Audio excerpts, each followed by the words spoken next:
नमस्कार। देखते देखते अपेक्षार अवसान हलो। आज महालया और ये महालया मानेई देवी पक्षेर सूचना। এই মহালয়ার সাথে জড়িয়ে থাকে নানা আবেগ, মনে করিয়ে দেয় শৈশবের সেই পূজার সময়কার দিনগুলো। প্রতি বছর যত পূজা কিংবা এই মহালয়া কাছে আসা শুরু করে, আমরা যারা যে শিল্পর সাথে জড়িত থাকি সেই শিল্পকে ফুটিয়ে তুলি আমাদের দেবীর মাধ্যমে, দেবী বন্দনার মাধ্যমে।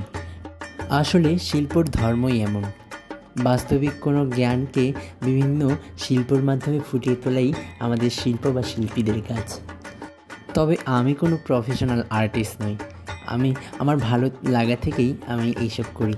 তো আমার অনেক ভালো লাগে যে মহালয়ার আগে, যেহেতু মহালয়ায় মায়ের চক্ষুদান হয়, প্রতিমায় চক্ষুদান করা হয়, সেই ভাবনাকেই মাথায় রেখে আমি এবারের ভাবনাটা আমার ওপার বাংলা অর্থাৎ কলকাতার যে সাবেকিয়ানা মাতৃমুখ, সেই মাতৃমুখগুলোকে ফুটিয়ে তোলা। তো জানি না কতটুকু পেরেছি, তবে যেটুকু পারি সব আপনাদের বা আমার পরিবারের সাপোর্ট। কারণ আপনারা যদি এগুলো না দেখতেন বা বাহবা না দিতেন, আমি কখনোই এগুলো করার সাহস বা সুযোগ কোনোটিই পেতাম না। তো জানি না কতটুকু হয়েছে, জানাবেন কেমন লাগলো। আর সকলকে দেবী পক্ষের শারদীয় শুভেচ্ছা। সবার পুজো ভালো কাটুক, সুস্থ কাটুক।